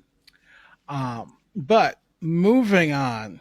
Of course, this wouldn't be our end year awards. We've referenced it many times, but this wouldn't be our end year awards without the main event, Mr. Mike Murphy, receiving our first ever RPD Hall of Fame award. Take a look.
This is John Savage, TSW, Traditional Southern Wrestling Chief Announcer.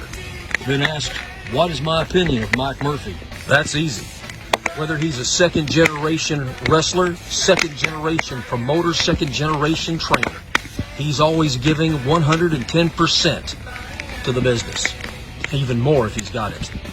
To put it plain, he's my brother, from another dad and another mother.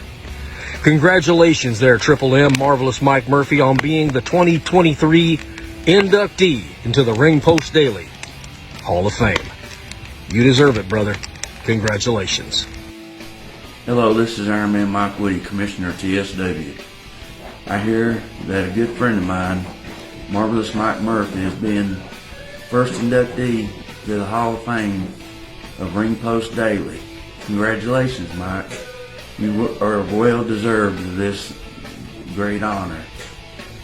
And I know how it is because I was the first inductee in TSW in 2018. Mike, you're a great wrestler. You're a good person, man. What you do for the communities with your fundraisers, what you do for these schools is awesome, buddy. Don't never change. Keep up the good work. Congratulations, brother. Iron Man Mike Woody, your friend. Murphy, I don't like to credit you for much, but I am going to say congratulations on your induction into the Hall of Fame. If anybody in this world deserves it, Mike Murphy, I guess it's you.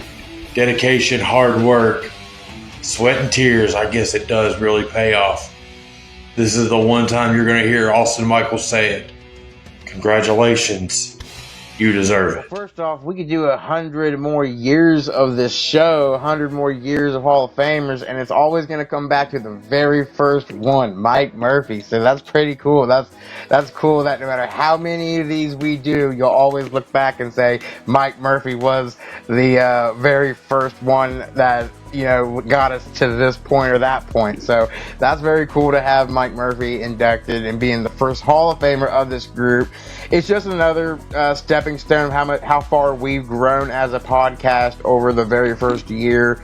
And I think this is one of our most brilliant ideas, and I feel like no one else deserves it other than Mike.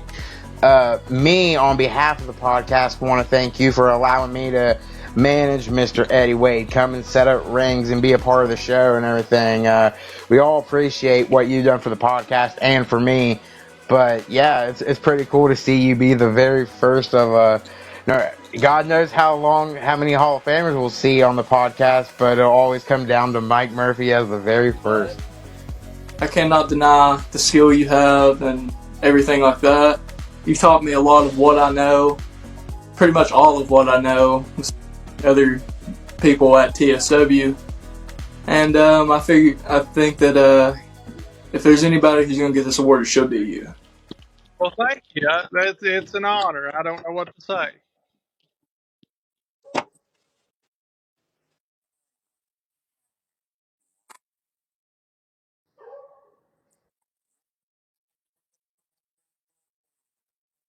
This all's a surprise to me. I don't know what else to say, but thank you.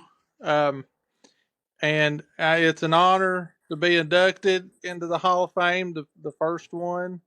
It's an honor to actually even be partners with a podcast like Ring Post Daily. And then, lastly but not least, we would like to acknowledge some of the people that we lost along the way in 2023. So once again, we would like to invite you to take a look.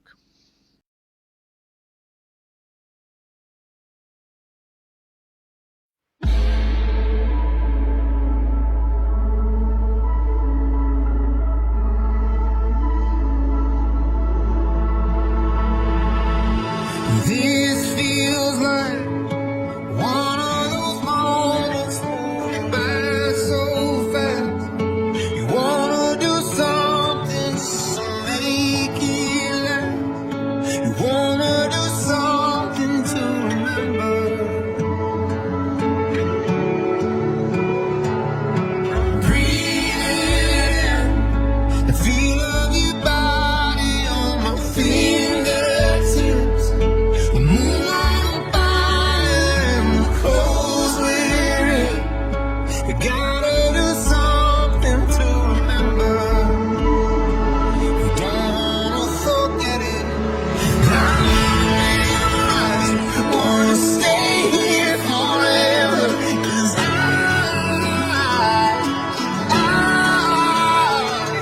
take a picture in my mind so we're always together. 'Cause I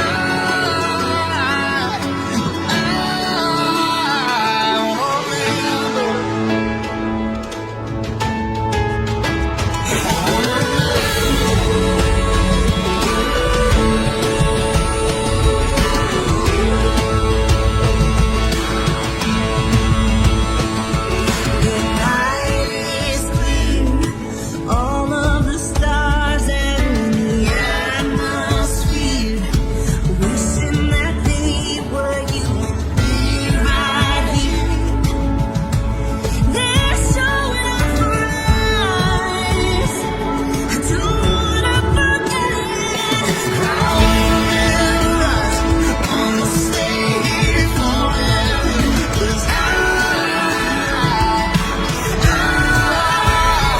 'Cause take a picture in my mind so we're always together.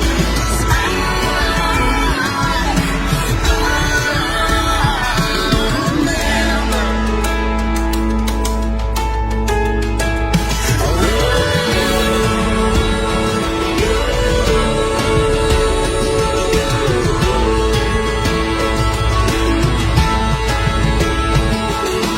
I don't know how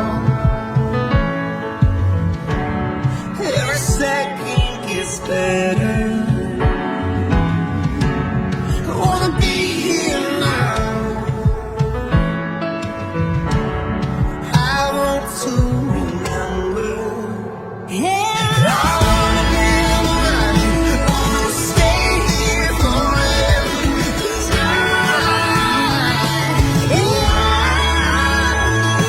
take a picture in my mind so we're always together. 'Cause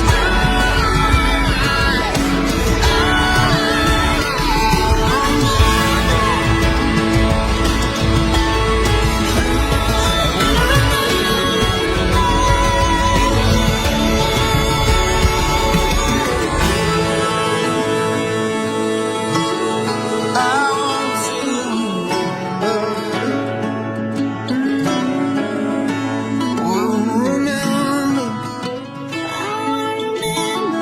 I want to remember.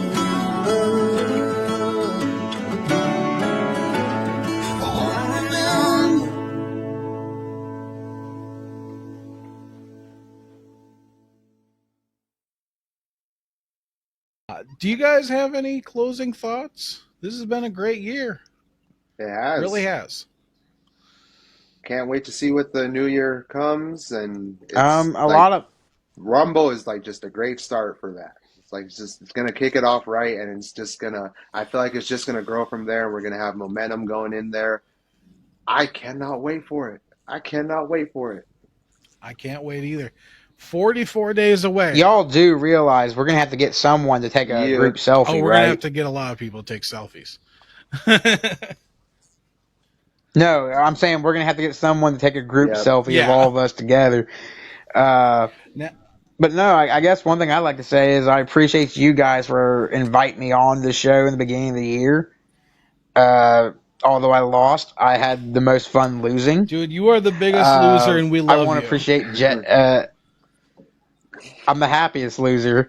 I want to thank Eddie Wade here for making me his wrestling manager. Whenever I'm there at them shows and stuff, I just love being out there with him and seeing him do his thing. And and in 2024 and so on, I like to get more creative and do more things with him with TSW. But I'd like to thank Mr. Eddie Wade here for making me his manager. And then I'd also like to thank Mike and TSW for allowing not only us to be a part of their product and work together, but allow me to do this wrestling manager dream of mine, because I would have never, if you would have told me like 5 years ago, like, hey, you're going to join a podcast, a wrestling podcast like this, I would have told you bullshit. If you would have told me I was going to manage someone like Mr. Eddie Wade, I would have called bullshit. If you would have told me I was going to be a manager for TSW and have all this, I still would have called BS on it. Like, so many moments I could have called BS on 5 years ago that's here now. And like, yeah, I just want to thank Eddie and TSW and you guys and everyone, because it's been a phenomenal year and it can only go up from here. Like I said, to a lot of people, 200 something people might not seem like a lot. To To us, it's me, great. that is, We're on to our me, way up. that number right there is a bunch of hard work, a bunch of Thursdays, a bunch of Saturdays there for a bit. For Jesse over here, a bunch of editing. I mean, God knows the editing Yeah. he does to You go into guys this. have I mean, I no couldn't No, take idea. over if you asked me there's to. an I've I don't I've even been want to meaning to know. say that. It's like, if there's MVP out of all of us, it's Jesse Henrik. Like, he is. There literally is no Absolutely. RPD without I'm editing Jesse. all this out. He is And then not only that, but of our out of all of us, you have like Hmm. so many kids and a family of your own.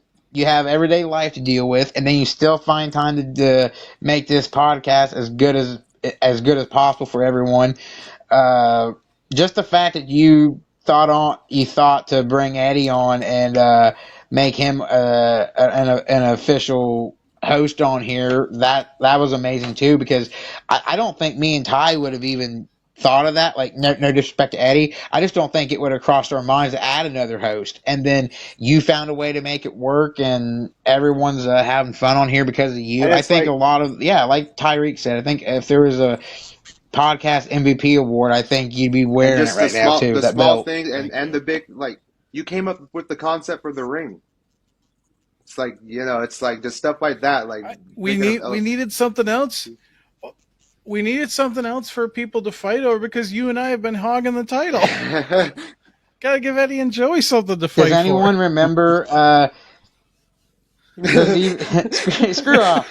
Does anyone remember ECW back when it was in WWE and they only had the one ECW title? Yeah, Yeah. no, that was some rough Like, years. there was no ECW TV or tag team or nothing. It was just one ECW title. I mean, we technically have more titles than they do. All right, well, it's been a long day, and it's gonna be a lot of editing. So, from myself, You have fun with that. Jesse Henrik, your RPD Prophecy Champion, DAD. My son Bjorn making a cameo, Joey Hudson, Eddie Wade, and Tyreek Ramsey. This has been the Ring Post Daily Podcast. We cannot wait to be with you in 2024, and we would like to just say thank you for the amazing year that we had from 2023. From our sponsors, TSW, HWF, Trophy Smack, and W Energy, thank you.